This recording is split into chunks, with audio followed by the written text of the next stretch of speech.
But it didn't happen. And one of the reasons is because we were using that soft language, that language that takes the life out of life. And it is a function of time. It does keep getting worse. Give you another example. Sometime during my life, toilet paper became bathroom tissue.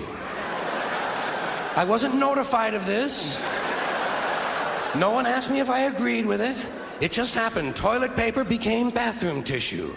Sneakers became running shoes. Information became directory assistance. The dump became the landfill. Car crashes became automobile accidents. Partly cloudy became partly sunny. Used cars became previously owned transportation. Room service became guest room dining. And constipation became occasional irregularity. At Marquette University, administrators demanded a student take down from his door a quote from a dangerous subversive that read, "As Americans, we must always remember that we all have a common enemy, an enemy that is dangerous, powerful, and relentless." I refer, of course, to the federal government. What dangerous fifth columnist could have written such a thing? Would you believe Dave Barry? So we wondered, what would Dave Barry think of all this? We caught up with him at the offices of Miami Herald, where we asked him his thoughts on the case, on freedom of speech, and on the censorship of humor columnists on college and university campuses today. My name is Dave Barry. I'm a humor writer. Free speech is important to me because I've sort of made my living writing about things that some people find offensive. In fact, I don't think I've ever written a column that somebody didn't find offensive, and periodically people try to stop me from writing, or at least try to prevent newspapers from publishing something I've written. Well, I just don't know what has happened to the universities. I mean, it's, certainly not an original observation on my part, but the least free area of thought left in the United States seems to be the universities. The one place where you would think free thought and free speech and conflict of ideas would be most encouraged has somehow miraculously become the most restricted and constricted and just constipated, intellectually constipated area of American life.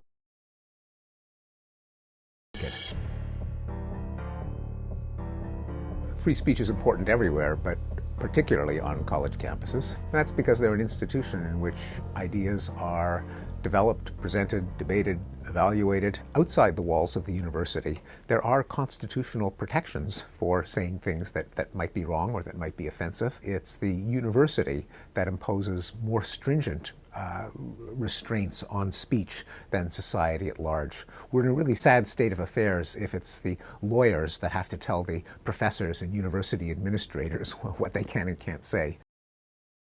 Learning all across Canada.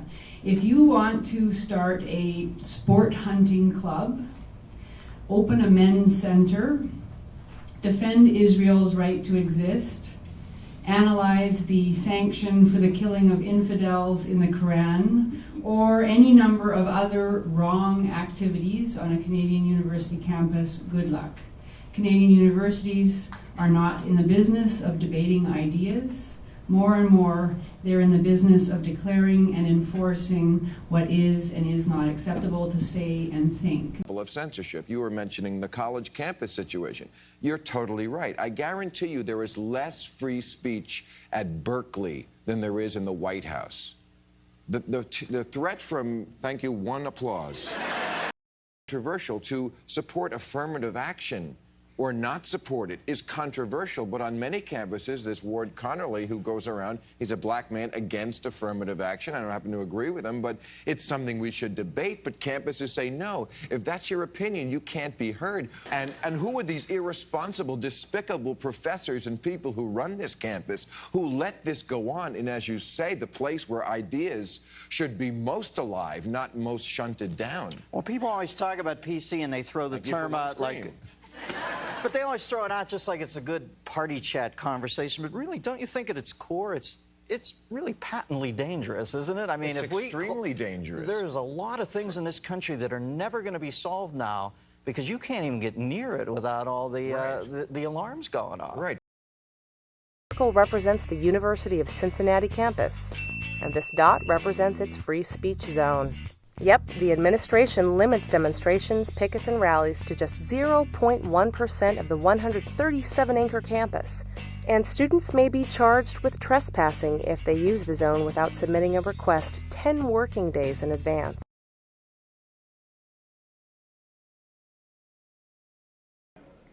Free speech is most threatened today in the very places in America where you would think it would be absolutely the freest, are colleges and universities, where dissent and difference is punished, graded down, where conformity is rewarded, and where speech codes, in a nation that so desperately needs to educate in liberty, where speech codes are the rule rather than the exception. I think some of the younger people were sort of scratching their heads about why this civility pledge that Harvard students were asked to do last year was such a big deal. It pressured them to sign something that pledged themselves to count civility, kindness, inclusiveness on par with intellectual attainment.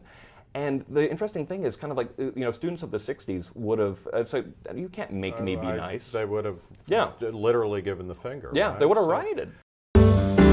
The saddest thing about Harvard, and mind you, I'm a graduate of its law school, I'm supposed to be a loyal alum, and I actually consider myself a loyal alum because I'm trying to bring Harvard back to the principles that it still claims it believes in, but doesn't practice, and that is respect for free speech, academic freedom, meaning respect or at least tolerance of the most views that are considered to be obnoxious, retrograde, evil.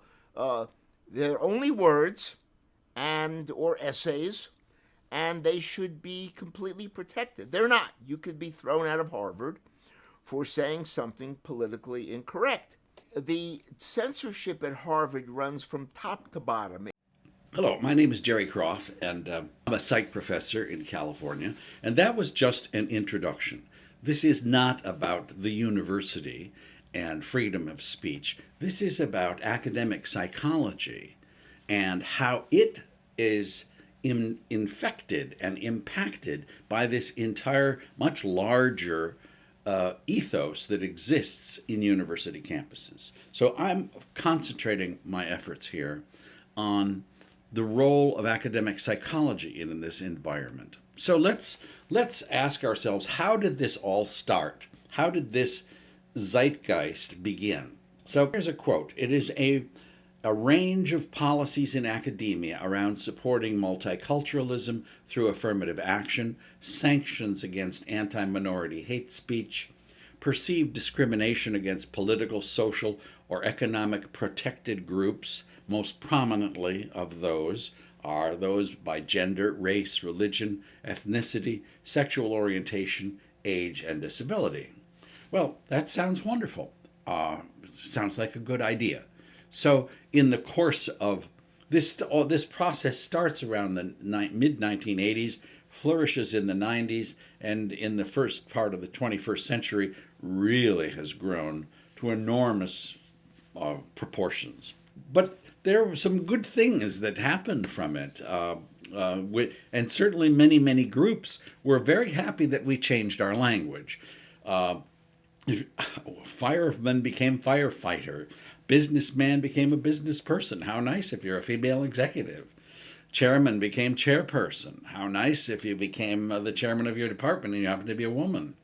Stewardess, flight attendant, handicapped became physically challenged. And probably a number of handicapped people thought that was a good move.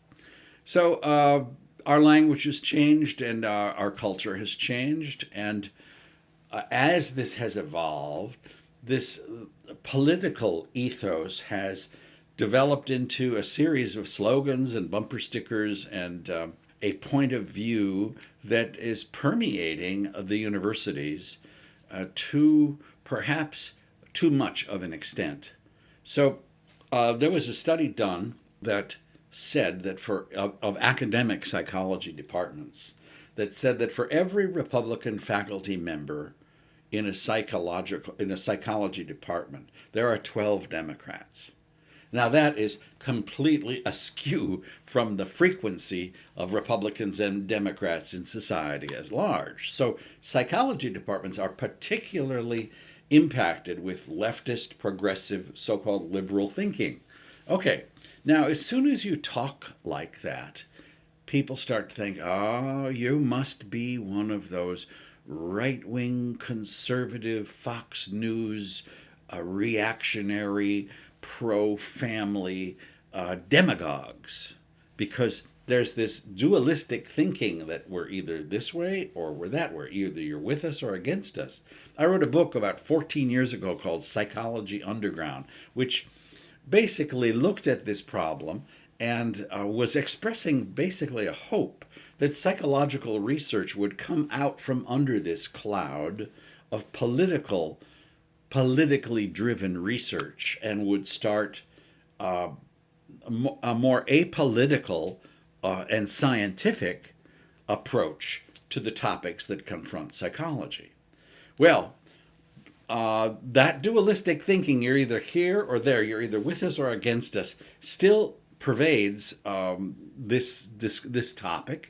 And I would like to show us a little reminder of our history here. Either you're with us, either you love freedom and with nations which embrace freedom, or you're with the enemy.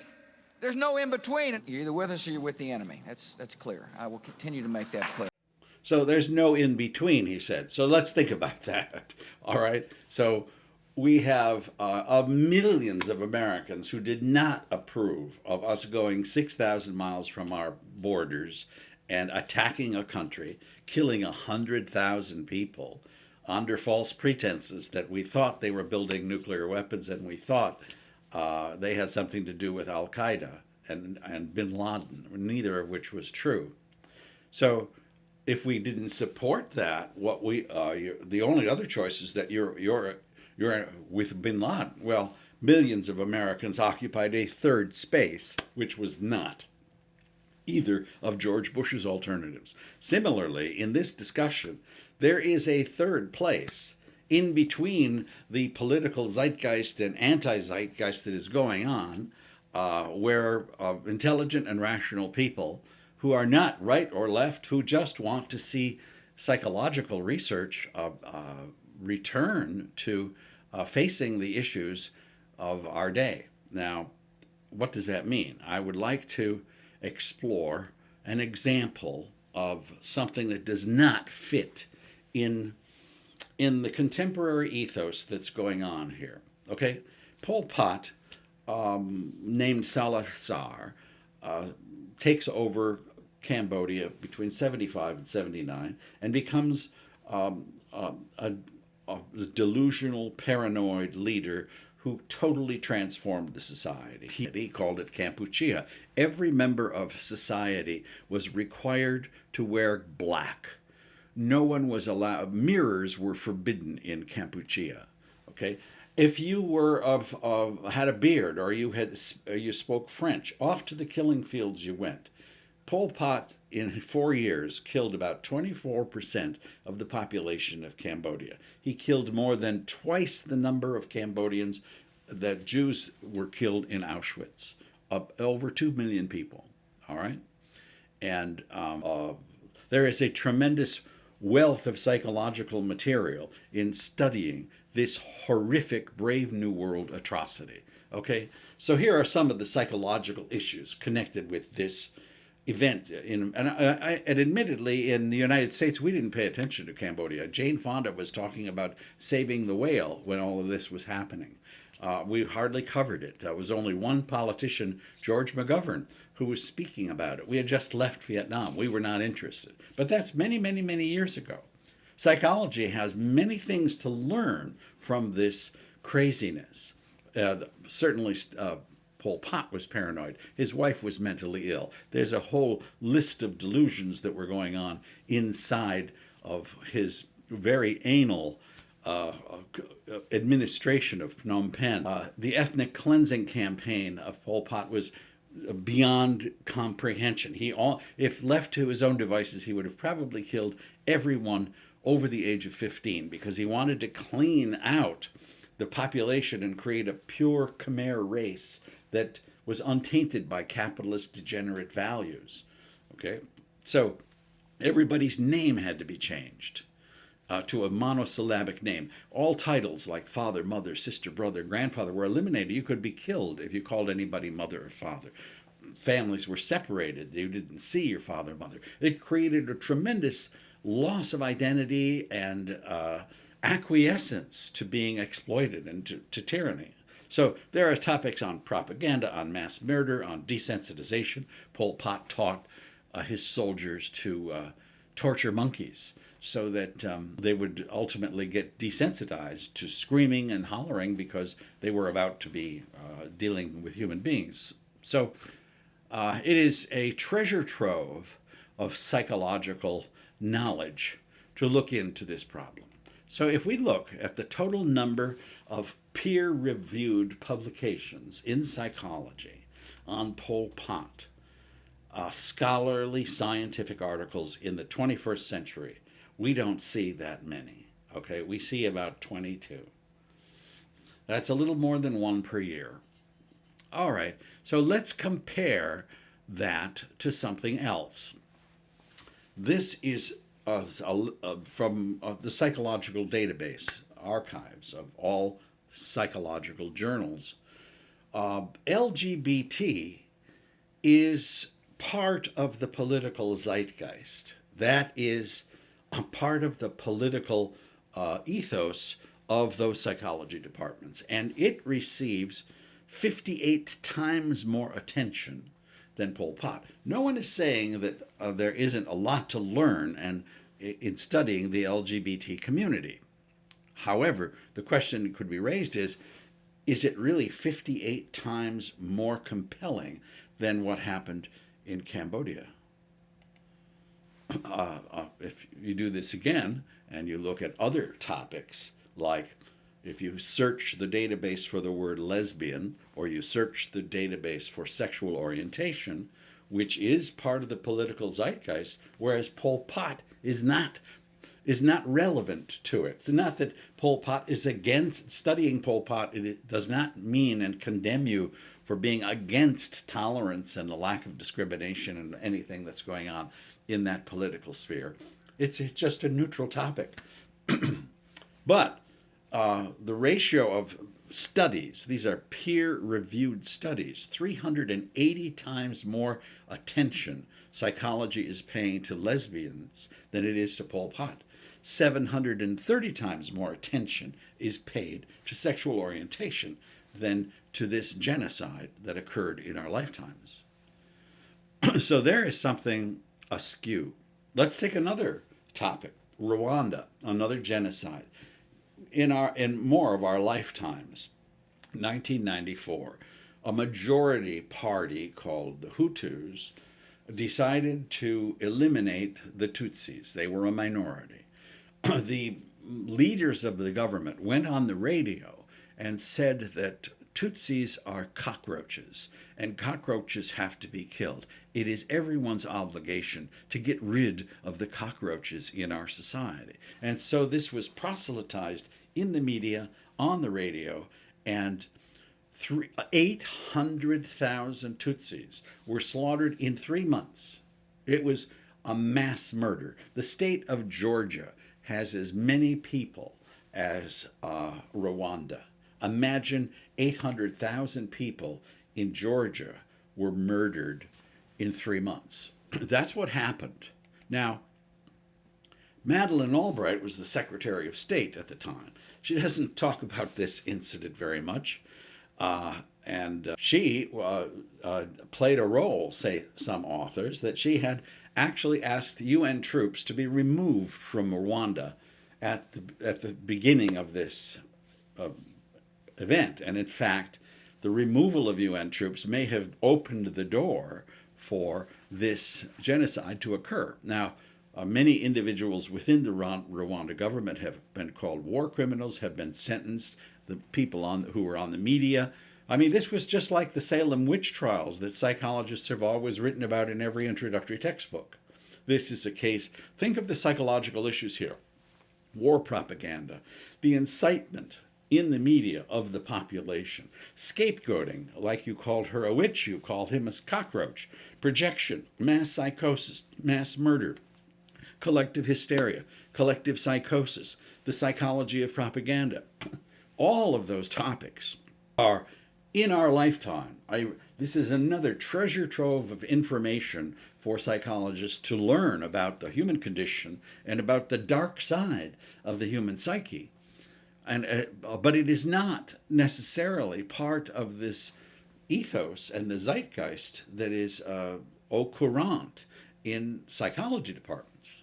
So if we look at the number of articles that were published about the Rwanda genocide, which was not that long ago, this is in the 21st century, in the first 14 years of the 21st century, we see a few, okay? But if we start comparing that to other databases, that's where things get very, very confusing.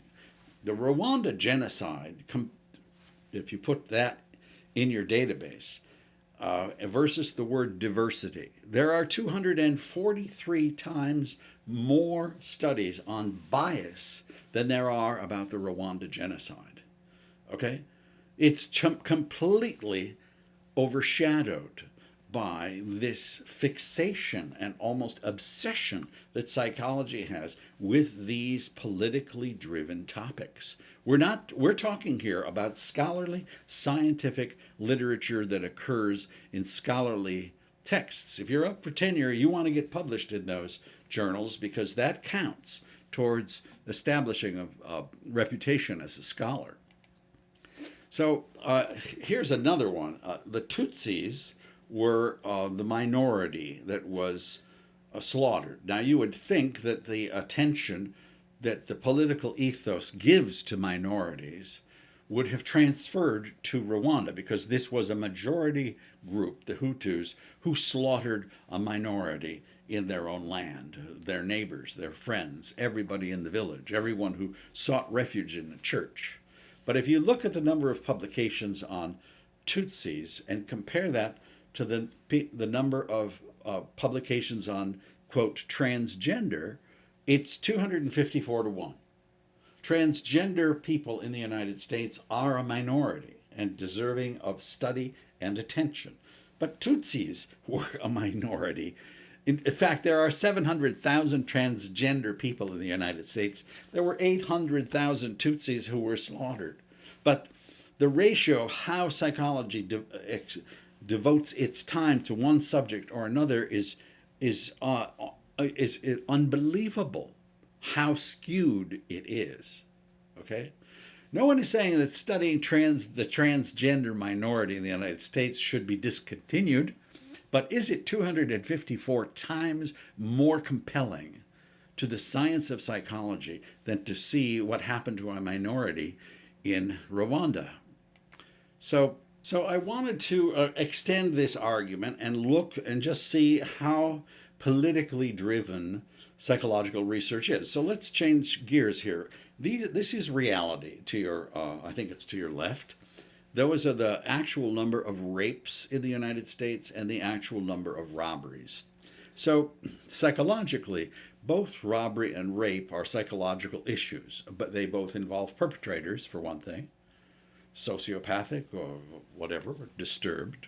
They involve victims who are subject to trauma, and there are also criminals who have treatment programs and victims who have treatment programs. So psychologists could be paying attention to both of these problems and learning from them and helping those people who are victims of those particular atrocious acts. But there are 4.5 times more robberies than rapes. Now, how do those publications that are put out by psychologists fare against these facts? Well, they're the exact flip. They're the exact opposite. There are almost 6 times more psychological studies of rape than studies of robbery, even though there are 4.5 times more robberies than rapes. So there are 4.5 times more victims of robbery than there are victims of rape, but there are 6 times more studies of the victims of rape than the victims of robbery. then you might say, well, there's a reason for that, or we can excuse that, or that's okay. But that is a discrepancy between reality and what psychology is doing. Okay, and this theme repeats itself over and over again. Reality and a disconnect that comes from our political zeitgeist, our perceptions, our attitude, our biases within the profession that is not harmonious or synchronous with what is happening in the real world. Look, I was interested in finding further examples of neutral versus politically driven research, and that was hard to do. I thought about autism. Okay, there's an epidemic of autism, and it seems that a person who would study autism with therapies of autism, with etiology of autism, is not necessarily driven by political interests. So I thought I would compare studies on autism with studies on those political topics. So autism, about 34,000 articles published in the 21st century, a little higher than diversity. That's nice to hear. If you search under race, again, autism outscores race. That seems to be a healthy thing. If you search under bias, autism outscores bias. And you think, okay, well, there is the political research, and then there is the apolitical research. So that almost was reassuring. And then I thought, wait a minute, what if every study that you have in this graph was actually one psychologist? That would mean there were 34,000 psychologists working in the area of autism. It looks like there are 89,000 psychologists who are interested in politically driven studies, diversity, race, bias, versus 34,000 psychologists interested in autism. Now, obviously, that's a false analogy in a way, because psychologists publish more than one article in the 21st century per person. So I was to say, okay, I want to find a more neutral, apolitical topic and see how psychology scores versus its political. Is there more of genuine scientific, neutral, apolitical research going on, scientific inquiry, versus this politically driven research agenda? So I thought shoplifting, that's even better than autism. It's more neutral. There is no political swirling around about shoplifting. Children do it. Children who have conduct disorders do it. Adolescents do it. People with addictions and compulsions and OCD and kleptomania and psychopathology are involved. 30% of Americans are delinquent on their credit cards. And so there's a great deal of poverty going on. So shoplifting is symptomatic of that social condition of people who are homeless or senior citizens. So there are programs to deal with shoplifting. There are studies about recidivism. So all of that involves a lot of psychology, and it seems to be politically neutral. Great. So then I found a topic there. Now I wanted to compare that with something that was a buzzword, politically loaded. So I chose intersex. Intersex includes ovotestes, mixed gonadal dysgenesis, Klinefelter syndrome, androgen insensitivity, and other issues that involve sexual confusion, sexual discrimination. It is something that is of interest to the political zeitgeist, because this is a minority that is often bullied, or is a minority that has issues in being accepted in society. So that seemed to be a good topic to pursue, because one is apolitical, the other is quite political. Now, when we do that, when we set that situation up, there are 2 billion shoplifters in the United States, and there are 150,000 individuals who are considered intersex. All right, so 13 times more of one than the other. Now, if psychology studied shoplifting, both subjects are legitimate for psychological scientific inquiry. We all admit that. Okay, so if there was a 13-to-1 ratio, that would mean that psychology was, in effect, had some reality contact here and was proportionate to what was happening out in the real world. But when you look at the studies, this is where the problem comes. There are twice as many studies of intersex persons than shoplifters. Okay, even though there are 13 times more shoplifters than people who could be called intersex. So once again, this discrepancy keeps coming back and haunting us. And this is not pretty data to look at. So I thought, what about comparing shoplifters with hate criminals? There's another apolitical scientific subject area versus a political subject area. How does that happen? Well, in terms of reality, there are 2 million shoplifters, but there are 7,500 hate criminals. Now, hate criminals these are not people who were convicted of hate crimes. These were official allegations, charges of hate crimes. But there is a 266-to-1 ratio in the real world between these two.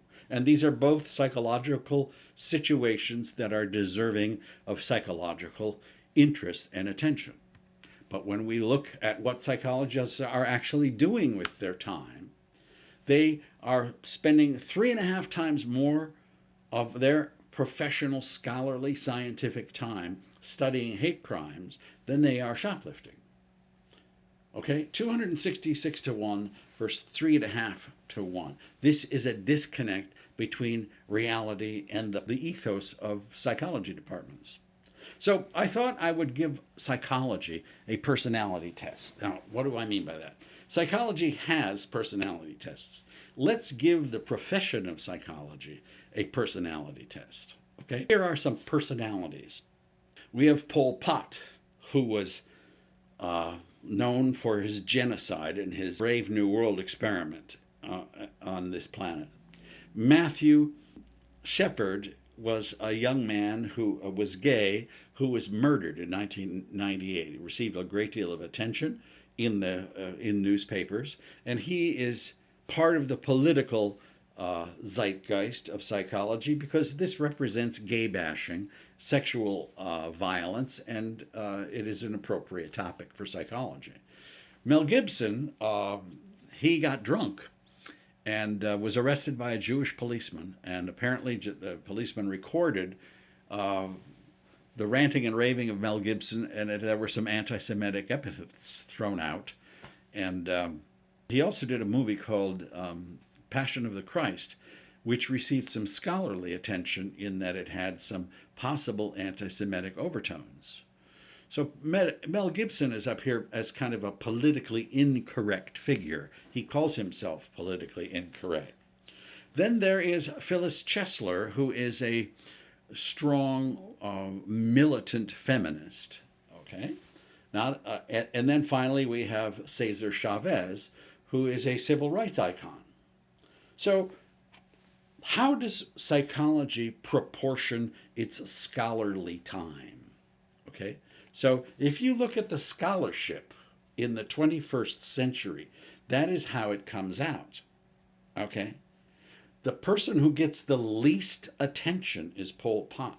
Mel Gibson, a drunken actor, gets more professional scientific attention than the greatest mass murderer since Adolf Hitler.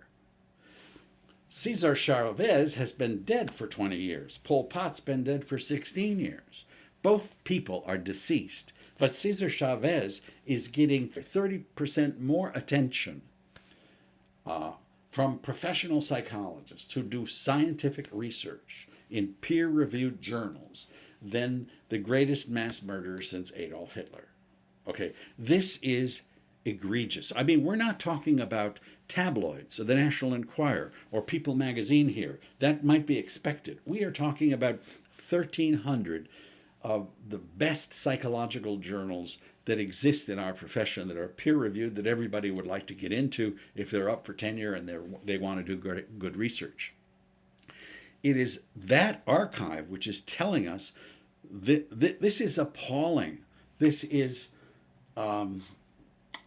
embarrassing. Okay, so it's kind of like it's like let me give you a metaphor, if I could. There's a man sitting in his house. His wife is dying upstairs of cancer. His 2 children are running around, neglected, suffering malnutrition, and he's sitting in his living room reading a book about Cesar Chavez. And someone needs to go up and say, listen, wake up, okay? You are not dealing with reality. You have lost contact with reality. You need to have an intervention. That is the situation of academic psychology today.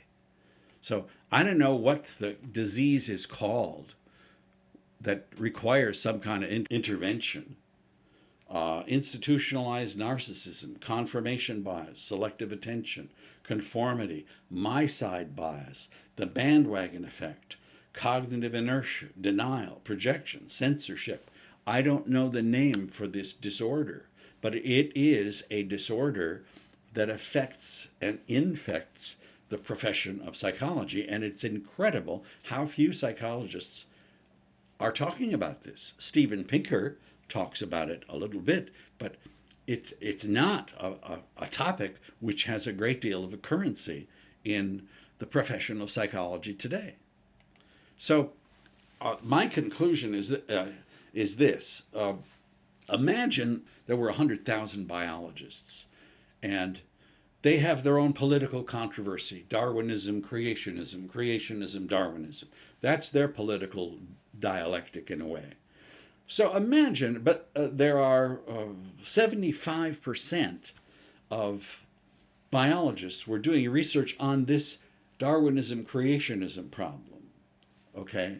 And they were ignoring things like Ebola and SARS and MERS and pandemics and the study of viruses and the study of infectious diseases and cellular structure, okay?